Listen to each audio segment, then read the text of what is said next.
Welcome to Socialist Social Academy. Today we are going to learn about 9th class Social Studies History Part, second lesson, Socialism in Europe and the Russian Revolution. ఈ రోజు మనం 9వ తరగతి సాంఘిక శాస్త్రంలో చరిత్ర భాగంలో రెండో పాఠ్యాంశమైనటువంటి ఐరోపాలో సామ్యవాదం రష్యా విప్లవం గురించి ముఖ్యమైనటువంటి ప్రశ్నలు జవాబులు ముఖ్యమైనటువంటి అంశాల గురించి చర్చించడం జరుగుతుంది.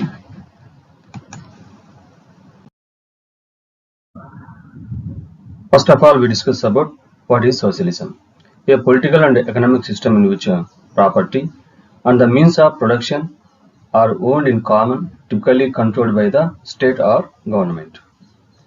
మరి ఆస్తి మరియు ఉత్పత్తి సాధనాలు ఉమ్మడిగా ఉండే రాజకీయ ఆర్థిక వ్యవస్థ, ఈ వ్యవస్థలన్నీ ప్రభుత్వం ఆధీనంలో ఉంటాయి. ఒక మాటలో చెప్పాలంటే అన్ని వ్యవస్థలు ప్రభుత్వం ఆధీనంలో ఉంటాయి అని అర్థం.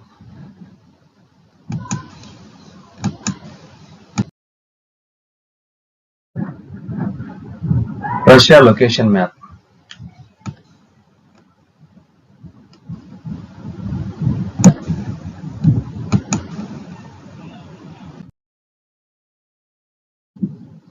Who are the liberals, radicals and conservatives? Answer is the liberals. The liberals wanted a society that accepted all religions.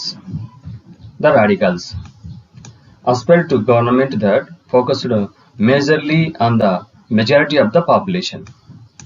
The conservatives were in favor of maintaining the existing status quo. యూరోప్లో liberals అంటే ఉదారవాదులు, radicals అంటే ఒక విధమైన విప్లవవాదులు, conservatives అంటే సాంప్రదాయవాదులు అనేటువంటి మూడు రకాలైనటువంటి యొక్క తత్వం కలిగినటువంటి సోషలిస్టులు రావడం జరిగింది. వారిలో మొదటిగా ఉదారవాదులు అన్ని మతాల పట్ల సహనం పాటించే దేశం కావాలని వారు కోరుకున్నారు. రాడికల్స్ అంటే ఒక విధమైన విప్లవ భావాలు కలిగినటువంటి వాళ్ళు. వీళ్ళేమని కోరుకున్నారు అంటే మరి అత్యధిక ప్రజలు కోరుకునే ప్రభుత్వం ఉన్న దేశం కావాలని రాడికల్స్ కోరుకోవడం జరిగింది. కన్జర్వేటివ్స్ అంటే సాంప్రదాయవాదులు, వీళ్ళేమని విశ్వసించారంటే గతాన్ని గౌరవించాలని, మార్పు ప్రక్రియ నెమ్మదిగా తీసుకురావాలని విశ్వసించడం జరిగింది.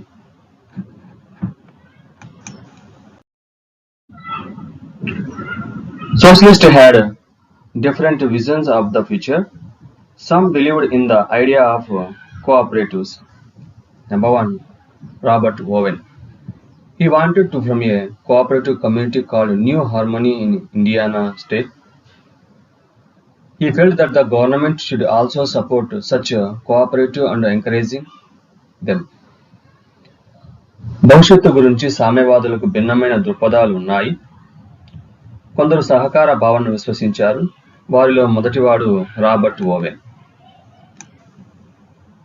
ప్రముఖ ఆంగ్ల ఉత్పత్తిదారుడు.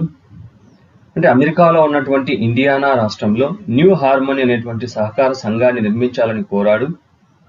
కేవలం వ్యక్తిగత చొరవ ద్వారా సహకార సంఘాలు విస్తృత స్థాయిలో నిర్మించలేరని మరి వీరు భావించారు. ప్రభుత్వాలు సహకార సంఘాలను ప్రోత్సహించాలని డిమాండ్ చేయడము జరిగింది. Second person, Louis Blanc. He wanted the government to encourage cooperatives and replace capitalist enterprises.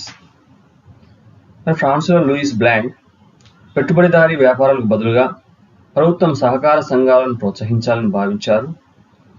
వ్యక్తులు సంఘాలుగా ఏర్పడి సహకార సంఘాలలో వస్తుత్పత్తి చేసి గడించిన లాభాలను వారు చేసిన పనిని బట్టి పంచుకోవాలని చెప్పి లూయిస్ బ్లాంక్, ఫ్రాన్స్కు చెందినటువంటి లూయిస్ బ్లాంక్ చెప్పడం జరిగింది. There were two Indian nationalists who talked of the significance of the French Revolution. Raja Rammohan Rai, Henry Derrida. French విప్లవం యొక్క ప్రాముఖ్యతను గురించి చెప్పినటువంటి ప్రముఖ సంఘ సంస్కర్తలు ఎవరు అంటే మన దేశానికి సంబంధించి రాజా రామ్మోహన్ రాయ్, హెన్రీ డెరిజియో అనేటువంటి సంఘ సంస్కర్తలు ఫ్రెంచ్ విప్లవం యొక్క ప్రాముఖ్యతను మన దేశంలో చెప్పడం జరిగింది. Raja Rammohan Roy, the founder of the Brahmo Samaj, played a significant role in the abolition of sati bad practice. మనందరికీ తెలుసు, రాజా రామ్మోహన్ రాయ్ ప్రముఖ సంఘ సంస్కర్త, బ్రహ్మ సమాజం అనేటువంటి సంస్థను స్థాపించడం జరిగింది. మన భారతదేశంలో ఉన్నటువంటి దురాచారం, సతీ సహగమనం రూపుమాపడంలో కూడా కీలకమైనటువంటి పాత్ర వహించినటువంటి వ్యక్తిగా చెప్పవచ్చు. హెన్రీ డెరిజియో మొట్టమొదటి జాతీయవాద కవిగా చెప్పవచ్చు. యంగ్ బెంగాల్ మూవ్మెంట్ రూపశిల్పిగా కూడా చెప్పవచ్చు అన్నమాట.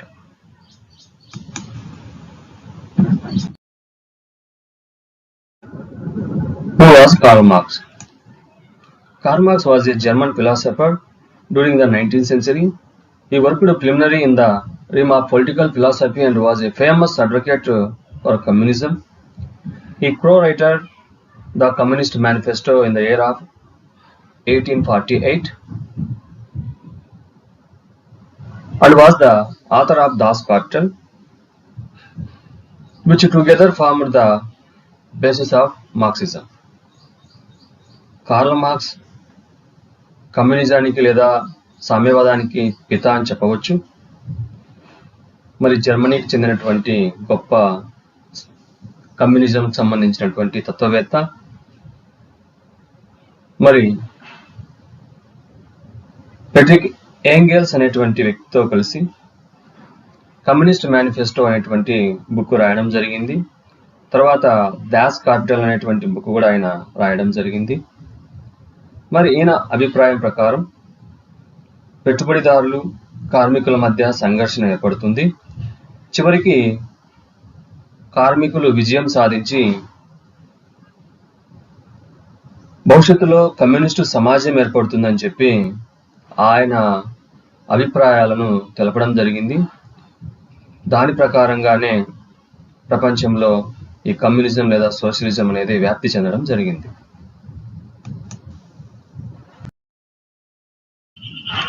What was the Paris Commune? Paris Commune అంటే ఏమిటి? The Paris Commune was a radical, popular lead government that ruled Paris from March 18 to May 28 in the year of 1871.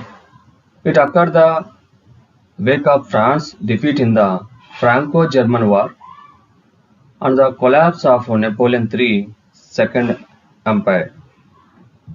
Paris Commune అనేది మరి 1871లో మరి Russia France యుద్ధంలో మూడో Napoleon ఓడిపోవడం వల్ల ప్రజల్లో తీవ్రమైనటువంటి వ్యతిరేకత ఏర్పడి రాజుకు మూడో నెపోలియన్కు వ్యతిరేకంగా కార్మికులు, సాధారణ ప్రజలు, నిపుణులు, రాజకీయ కార్యకర్తలతో కూడినటువంటి ఒక ప్రజల ప్రభుత్వంగా ఏర్పడి ప్యారిస్ను ఆక్రమించడం జరిగింది. తర్వాత ప్రభుత్వ దళాలు ఈ ప్యారిస్ కమ్యూన్ను అణిచివేయడం జరిగింది.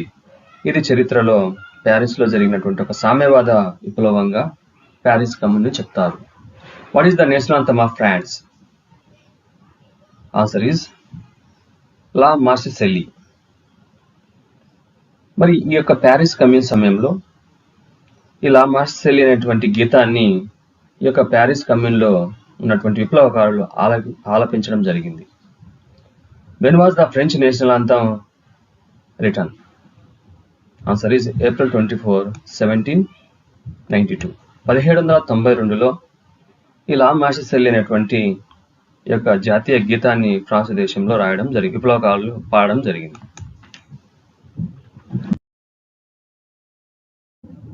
What was the ruling over Russia when the Russian Revolution took place? Answer is Tsar Nicholas II. Russia విప్లవం సమయంలో రష్యాను పరిపాలించినటువంటి రాజు ఎవరంటే రెండవ Nicholas. Russia rulers known as jars.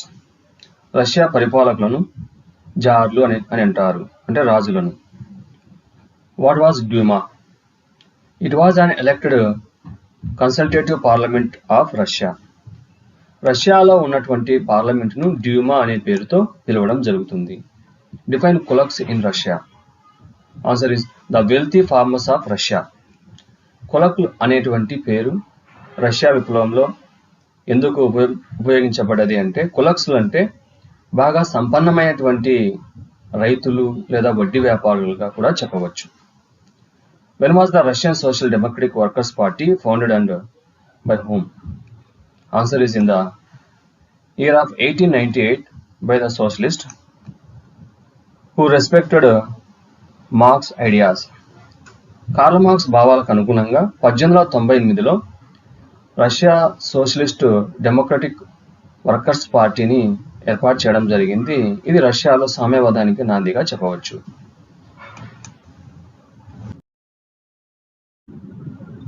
What was the Bolshevik Party? The Bolshevik was the Communist Party of Russia that was formed in the year of 1917.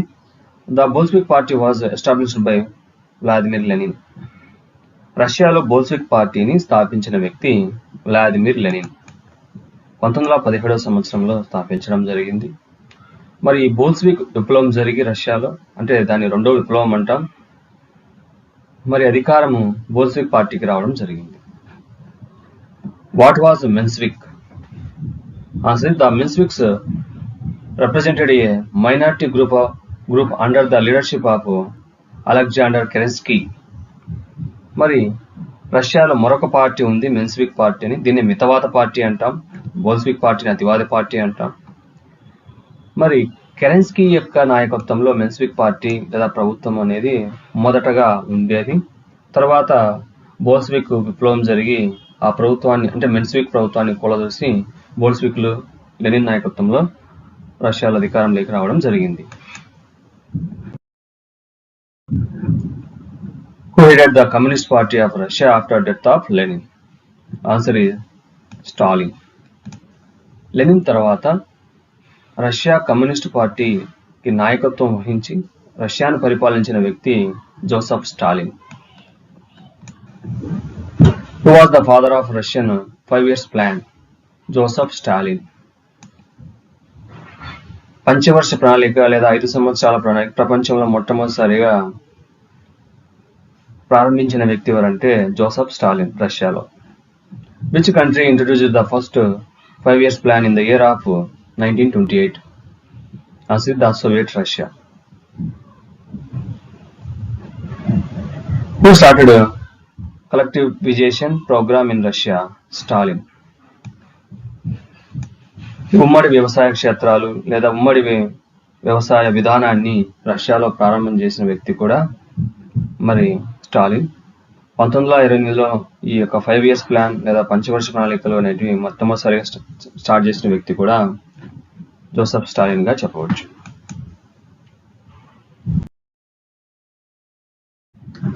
What incident of Russian history is known as Bloody Sunday? Answer is on 22 January 1905, Father Gapon led a march to deliver a petition to the Tsar.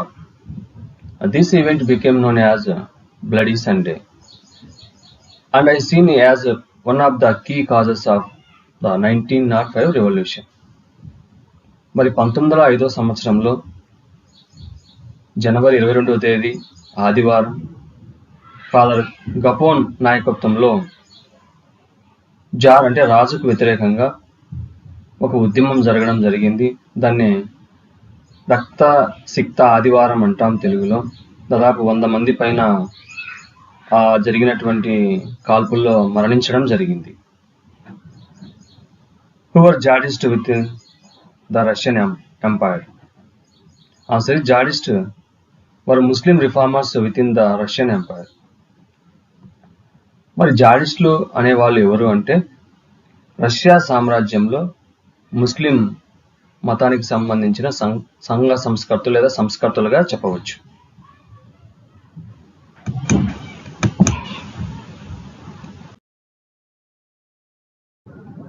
What are the main points of Lenin April thesis? Answer is the 3 demands of Lenin which came to be known as the April thesis are listed below. Number 1, he wanted the First World War to end. Number 2, he demanded that all the land should be given to the farmers. Number 3, he demanded the nationalization of banks.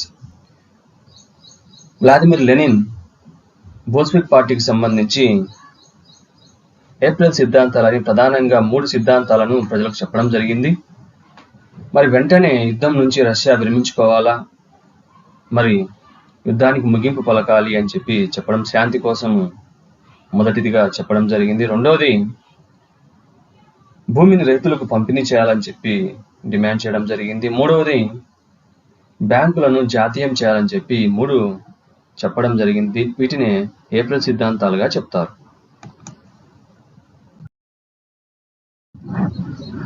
What were the Red and White armies in Russia? The Russian Civil War was a civil war that was fought from 7th November 1917 to 16th June 1922 among the several groups in Russia. The main fighting was between the Red Army and the White Army. The Red Army was a communist Bolshevik group. The White Army was anti-communist and including many former Tsar loyalists. మరి ఇక్కడ రష్యాలో అంతర్యుద్ధం అనేది కొనసాగింది. Bolshevik సైన్యాన్ని అంటే Lenin యొక్క సైన్యాన్ని red ఆర్మీగా చెప్పడం జరిగింది. మరి రాజరికాన్ని సపోర్ట్ చేసేటువంటి ఆ యొక్క ఆర్మీని వైట్ ఆర్మీగా చెప్పడం జరిగింది. ఇది 1917 నుంచి 1922 మధ్య ఒక అంతర్యుద్ధంగా కొనసాగడం జరిగింది. చివరికి బోల్షివిక్ పార్టీకి చెందినటువంటి రెడ్ ఆర్మీ విజయం సాధించడం జరిగింది.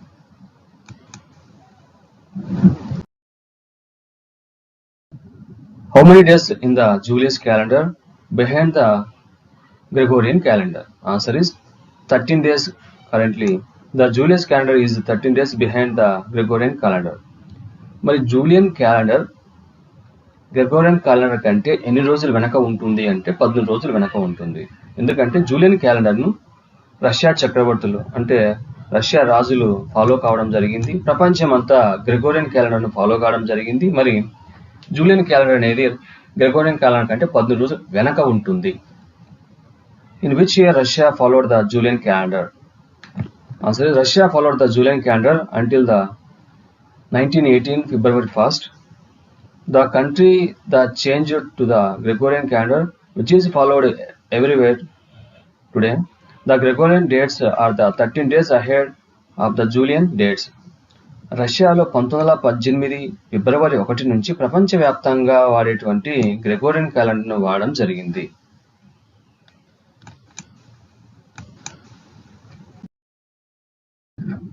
What happened in February in the Russian Revolution? Answer is February Revolution in the year of 1917 March. February Revolution also called as March Revolution. A series of public protests began the Petrograd, which lasted for 8 days and eventually resulted in abolition of the monarchy system in Russia. మరి 1917లో అంటే Julian calendar ప్రకారం ఫిబ్రవరి, Gregorian calendar ప్రకారం March. మరి అప్పుడు పెట్రోగ్రాడ్కు చేరుకున్నటువంటి వేలాది సంఖ్యలో ఉన్నటువంటి మహిళలు పీస్ బ్రెడ్ కావాలని గొప్ప ఉద్యమాన్ని చేయడం జరిగింది. దీన్ని చరిత్రలో మార్చి విప్లవం అని కూడా అంటారు, లేదా ఫిబ్రవరి విప్లవం అని కూడా అంటారు.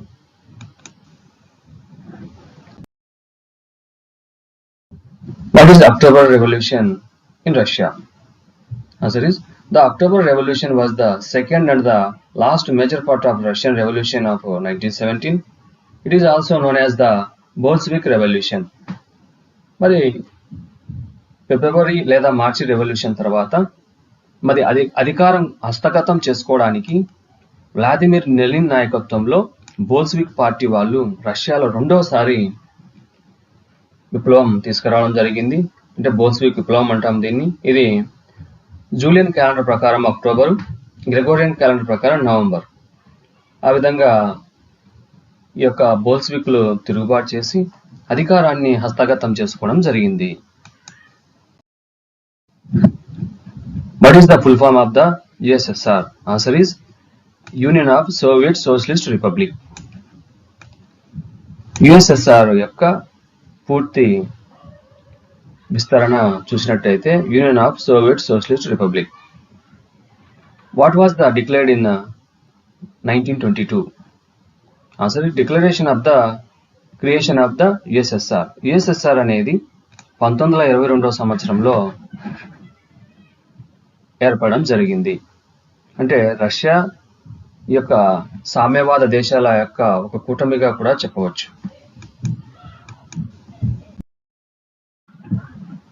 Timeline of Russian Revolution. Some important dates. 1850s to 1880 debates over socialism and Russia. కొన్ని ముఖ్యమైనటువంటి తేదీలు 1850 నుంచి 1880 మధ్య రష్యన్ సోషలిజంపై చర్చలు. 1898 formation of Russian socialist democratic workers party. 1898లో రష్యా సోషల్ డెమోక్రటిక్ వర్కర్స్ పార్టీని ఏర్పాటు చేయడం జరిగింది. 1905 the bloody Sunday and the revolution of 1905.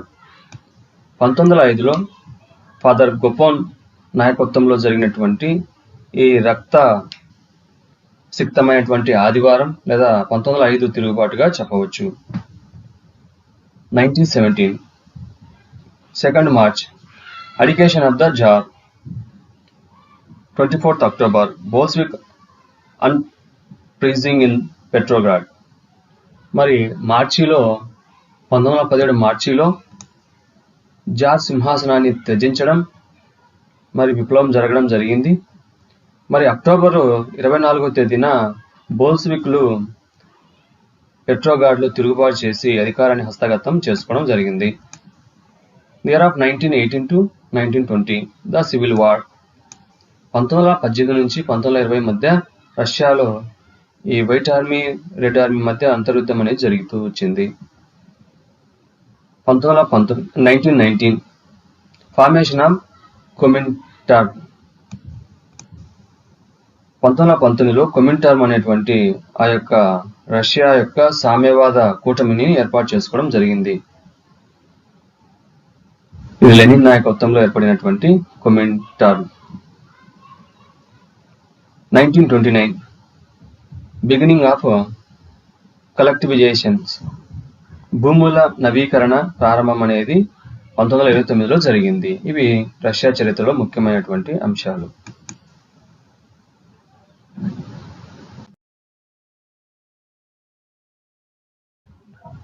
Which Indian leaders were inspired by the Russian Revolution? Russia విప్లవం ద్వారా భారతదేశంలో ఉన్నటువంటి కొంతమంది జాతీయ నాయకులు ప్రభావితం కావడం జరిగింది. వారిలో ముఖ్యమైన వారు ఎవరు? Many of them like Manavendranath Roy are also known as M.N. Roy, Rabindranath Tagore and Jawaharlal Nehru. మన భారతదేశంలో ముఖ్యమైనటువంటి నాయకులు మానవేంద్రనాథ్ రాయ్, ఆయనే ఎంఎన్ రాయ్ అంట. భారతదేశంలో కమ్యూనిస్ట్ పార్టీని స్థాపించినటువంటి వ్యక్తి. రవీంద్రనాథ్ ఠాగూర్, నేషనల్ అంతం అంటే జనగణమన రాసినటువంటి Rabindranath Tagore.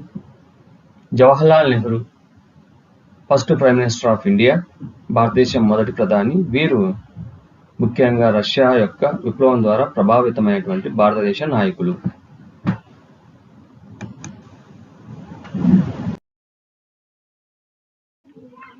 Question and answers textbook based. First question. What were the social, economic and political conditions in Russia before 1905? 1905కు ముందు రష్యాలో సామాజిక, ఆర్థిక మరియు రాజకీయ పరిస్థితులు ఏమిటి? ఫస్ట్ వన్, సోషల్ కండిషన్స్, సామాజిక పరిస్థితులు. Workers were a divided group. Some had strong links with the villages. Others had settled permanently in cities. Workers were divided based on their skills.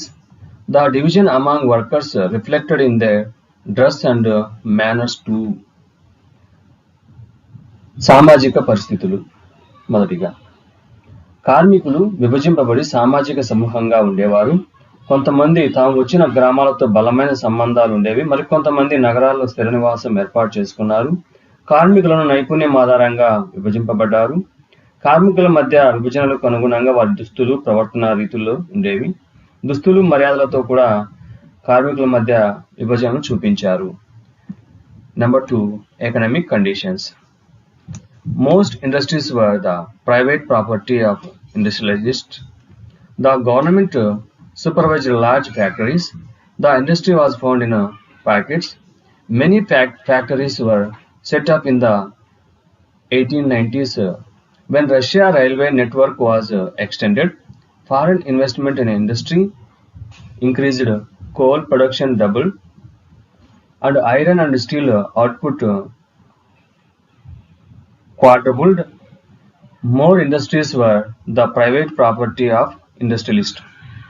మరి ఆర్థిక పరిస్థితులు గమనించినట్టయితే మరి పరిశ్రమలు కొన్ని ప్రాంతాలకే పరిమితమై ఉండేవి. ముఖ్యంగా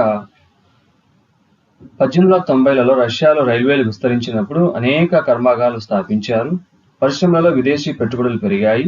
బొగ్గు ఉత్పత్తి రెట్టింపు అయ్యి ఇనుము ఉక్కు ఉత్పత్తి 4 రెట్లు పెరిగింది. మరి చాలా పరిశ్రమలు పారిశ్రామికవేత్తల ప్రైవేట్ ఆస్తిగా ఉండేవి. పెద్ద కర్మాగారాల్లో కనీస వేతనాలు మరియు పరిమిత పని గంటలు ఉండేలా ప్రభుత్వం పర్యవేక్షించేది. కానీ ఫ్యాక్టరీ పర్యవేక్షణ అధికారులు నిబంధనలను ఉల్లంఘించడాన్ని అరికట్టలేకపోయారు.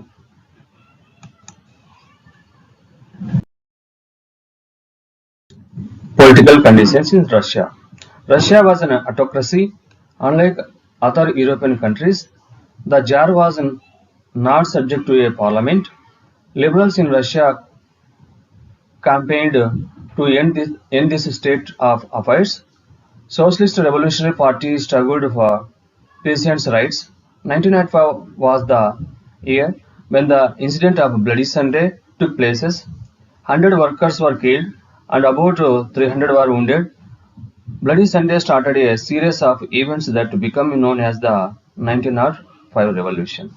రాజకీయ పరిస్థితులు గమనించినట్టయితే రష్యా నిరంకుశ దేశంగా ఉండేది. ఇతర యూరోపియన్ పాలకుల మాదిరిగా కాకుండా 20వ శతాబ్దంలో కూడా జార్ పార్లమెంటుకి లోబడి ఉండలేదు. మరి ముఖ్యంగా సోషలిస్ట్ రెవల్యూషనరీ పార్టీ అనేది మరి రైతు హక్కులకు సంబంధించి సపోర్ట్ చేయడం జరిగింది. 1905లో జరిగిన ఒక ఇన్సిడెంట్ ఏదేంటంటే రక్తసిక్త ఆదివారంగా చెప్పవచ్చు. దాదాపు దానిలో రాజుకు వ్యతిరేకంగా జరిగినటువంటి ఆ యొక్క ఉద్యమంలో 100 మంది వర్కర్స్ చనిపోవడం, 300 మంది పైగా గాయపడడం జరిగింది.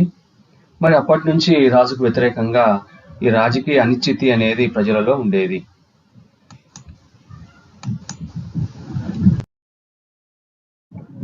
Second question. In what way was the working population in Russia different from other countries in Europe before 1917? 1917కు ముందు ఐరోపాలోని ఇతర దేశాల కంటే రష్యాలోని శ్రామిక జనాభా ఏ విధంగా భిన్నంగా ఉండేది అని అంటారు? Answer is, the vast majority of Russian population were agriculturists. About 85% of the Russian Empire's population earned their living from agriculture. This proportion was higher than the most European countries. In France and Germany, the proportion was between 40% and 50%. Cultivators produced for the market as well as their own needs, and Russia was a major export of grain. మరి 20వ శతాబ్ది ప్రారంభంలో రష్యాలోని అధిక శాతం ప్రజలు వ్యవసాయదారులుగా ఉన్నారు. Russia సామ్రాజ్య జనాభాలో దాదాపు 85% మంది వ్యవసాయం ద్వారా జీవనోపాధి పొందారు. ఈ నిష్పత్తి చాలా యూరోపియన్ దేశాల కంటే ఎక్కువగా ఉండేది. ఉదాహరణకు ఫ్రాన్స్, జర్మనీలలో ఈ నిష్పత్తి 40% నుంచి 50% మధ్య ఉంటే, సామ్రాజ్యంలోని సాగుదారులు అమ్మకం కోసం వారి సొంత అవసరాల కోసం ఉత్పత్తి చేసేవారు. రష్యా ప్రధానంగా ధాన్యం ఎగుమతిదారుగా ఉండేది. అంటే మిగతా యూరోపియన్ దేశాల కంటే ఎక్కువగా రష్యాలోని ప్రజలు వ్యవసాయం మీద ఆధారపడి ఉండేవారు 1917కు ముందు.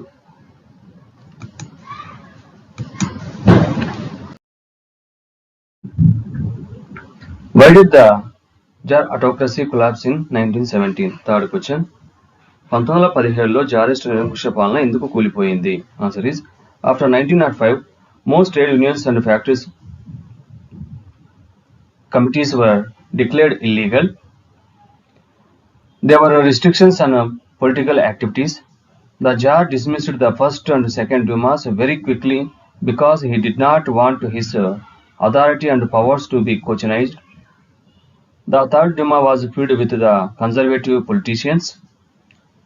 During the First World War, the Tsar started taking unilateral decisions without consulting the Duma. While Russian soldiers were retreating from the war, large swathes of agricultural lands were burnt and buildings destroyed by them. On the orders of the Tsar, millions of soldiers also died in the battle. The large majority of the population were peasants, and the land was under the control of a few private peoples, just like kulaks. All these factors lead to the rise of revolution and the collapse of Tsar autocracy.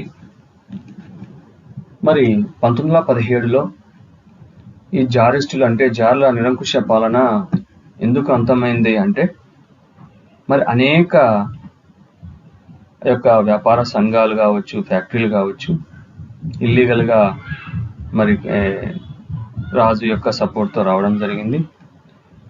మరి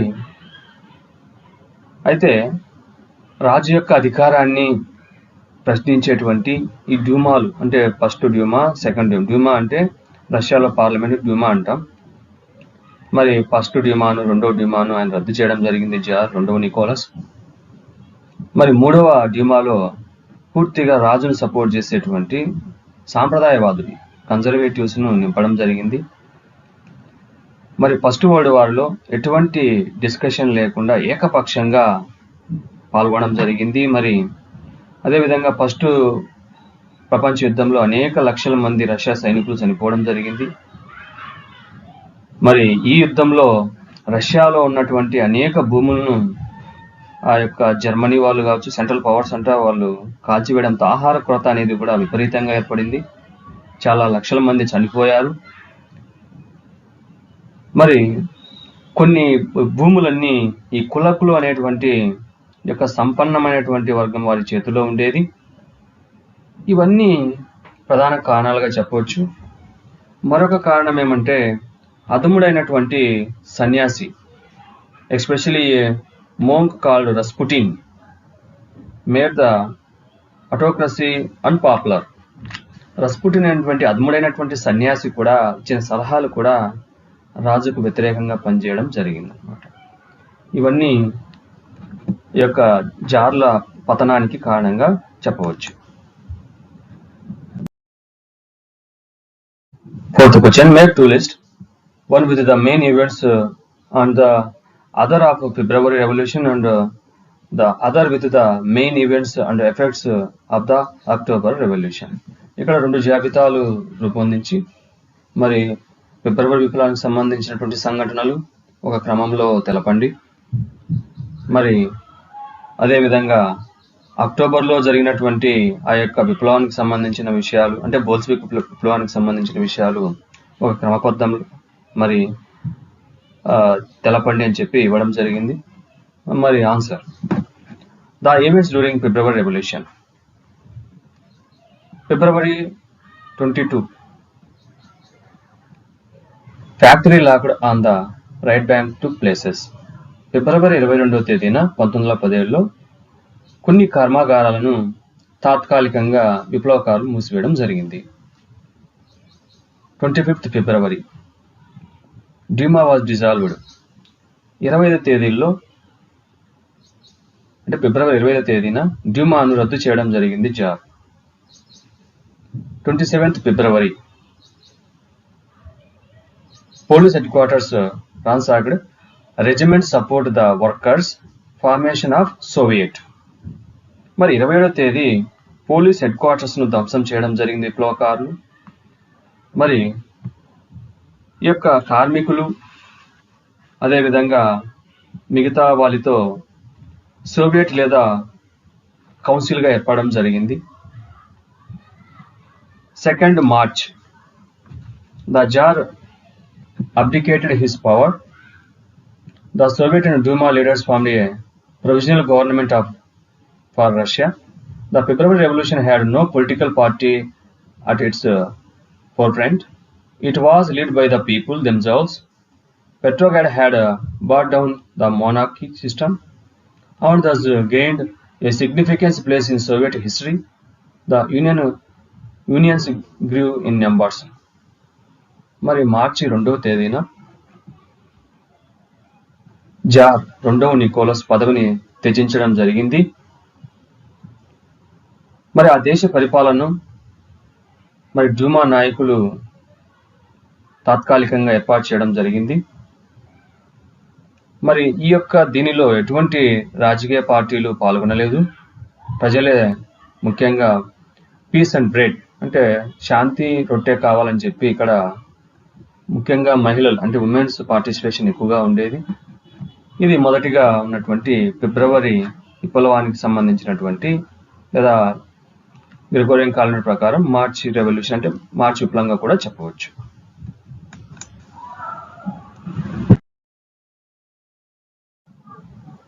The events of during October Revolution. 16th October, a military revolutionary committee was appointed by Soviet. October 16వ తేదీన Vladimir Lenin రష్యాలో ఉన్నటువంటి ఈ యొక్క అధికారాన్ని చేజిక్కించుకోవడానికి Leone ట్రోట్స్కీ ఆధ్వర్యంలో ఒక సోవియట్ సైనిక విప్లవ కమిటీని నియమించడం జరిగింది. 24th October, the uprising agent provisional government being military revolutionary committee controls the city by night and ministers surrender the Bolshevik gained power. మరి అక్టోబర్ 24వ తేదీన ఈ బోల్షివిక్ పార్టీకి చెందినటువంటి కార్యకర్తలు మరి రష్యాను స్వాధీనం చేసుకోవడం జరిగింది, ముఖ్యంగా పెట్రోగ్రాడ్ను. మరి అదేవిధంగా the October Revolution was primarily led by the Lenin and his subordinate Trotsky and involved the message who supported these leaders. It marked the beginning of Lenin's rule over the Soviet with Bolshevik under his guidance. మరి యొక్క బోల్షివికుల యొక్క నాయకత్వంలో ఈ October revolution అనేది success కావడం జరిగింది. మరి అనేక మంది చివరికి బోల్షివిక్ పార్టీని లెనిన్ సపోర్ట్ చేయడం అనేది చూడవచ్చు. ఇది 1917 అక్టోబర్ విప్లవంగా చెప్పవచ్చు. ఆ విధంగా ఈ యొక్క కెరెన్స్కీ నాయకత్వంలో ఉన్నటువంటి మెన్స్విక్ ప్రభుత్వాన్ని కూలదోసి ఈ యొక్క బోల్షివిక్ ప్రభుత్వం అనేది రష్యాలో ఏర్పడడం చూడవచ్చు. Fifth question. What were the main changes brought about the Bolshevik immediately after the October Revolution? October విప్లవం తర్వాత వెంటనే బోల్షివిక్లు తీసుకొచ్చిన ప్రధాన మార్పులు ఏమిటి? Answer is number 1, banks and industries were nationalised. అంటే బ్యాంకులు పరిశ్రమలను జాతీయం చేయడం జరిగింది.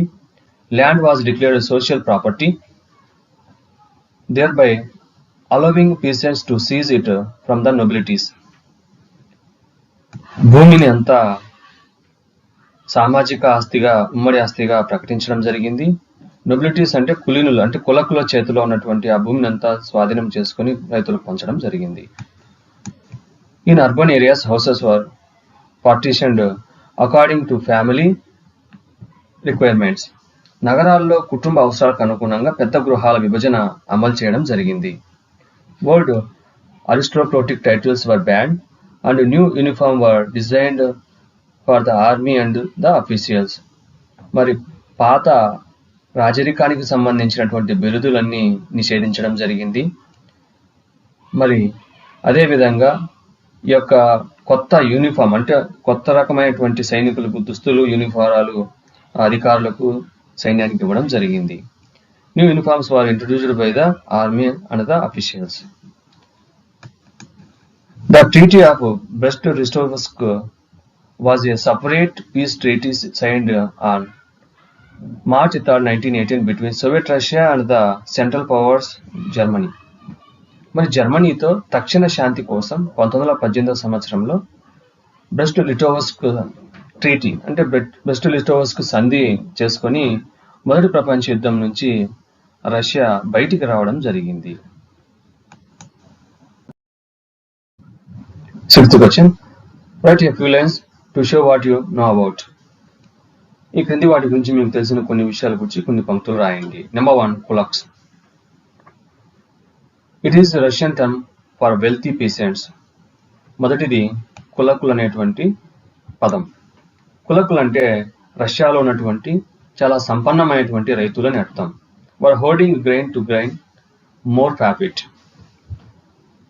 వీరు ఎక్కువ ఆస్తిని కలిగినటువంటి రైతులు, సంపన్న రైతులు, మరి ఎక్కువ ధాన్యాన్ని కలిగిన రైతులుగా చెప్పవచ్చు. వీరు ఒక విధంగా వడ్డీ వ్యాపారం చేసే రైతులుగా కూడా చెప్పవచ్చు. Number 2, Duma. It was an elected consultative parliament of Russia. రష్యాలో ఉన్నటువంటి పార్లమెంటును డ్యూమా అని అంటారు.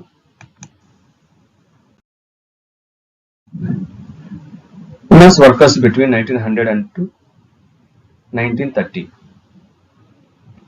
1900 నుంచి 1930 మధ్య మహిళా కార్మికుల పరిస్థితి. Their wages were less than the wages of men. They formed 31% of the factory workforce. మరి మహిళలు పురుషుల కంటే తక్కువ వేతనాన్ని తీసుకునేవారు, అంటే తక్కువ కూలీ తీసుకునేవారు. మొత్తం మీద 31% మంది ఫ్యాక్టరీలో పనిచేసే మహిళలు ఉన్నారు. ద లిబరల్స్ అంటే ఉదారవాదులు. They considered all religion as equal. They believed only men who have property had the right to vote. ఈ ఉదారవాదులు అన్ని మతాలను సమానంగా చూసే సమాజం లేదా ప్రభుత్వం కావాలని కోరుకుంటారు. వీరు పురుషులకు మాత్రమే ఓటు హక్కు ఉండాలని కోరుకుంటారు, మహిళలకు వద్దు అని వీరి అభిప్రాయం. They wanted an alternative from ఆ పార్లమెంటరీ గవర్నెన్స్. పార్లమెంటరీ తరహా వ్యవస్థ ప్రభుత్వం కావాలని వీరు కోరుకుంటారు.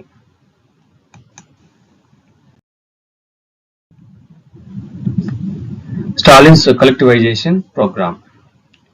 He began this program in 1929. He believed this program would help in improving grain supplies. All peasants were forced to cultivate in a collective farm called kolkhoz.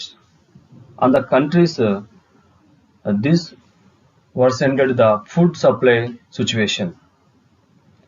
మరి స్టాలిన్ నేతృత్వంలో ఈ యొక్క ఉమ్మడి క్షేత్రాల కార్యక్రమం అంటే ఉమ్మడి వ్యవసాయ క్షేత్రాల కార్యక్రమం 1929లో కొనసాగించడం జరిగింది.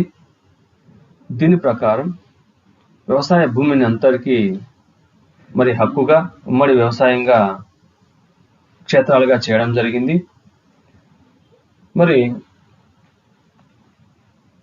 దీనినే కోల్కోజ్ అనే పేరుతో కనుక పిలచడం జరుగుతుంది. అంటే ఎక్కువ భాగం భూమిని పనిముట్లు ఉమ్మడి క్షేత్రాల వ్యవసాయ యాజమాన్యానికి బదిలీ చేయడంతో పంట ఉత్పత్తి పెరుగుతుందనేది ఆయన యొక్క ప్రధానమైనటువంటి ఉద్దేశం. దీనివల్ల ఆహార కొరత అనేది తీరిపోతుందని చెప్పి స్టాలిన్ ఈ కొలెక్టివైజేషన్ అంటే ఉమ్మడి వ్యవసాయ క్షేత్రాల కార్యక్రమాన్ని 1929లో సాధించి సక్సెస్ కావడం జరిగింది. Thank you for watching my videos.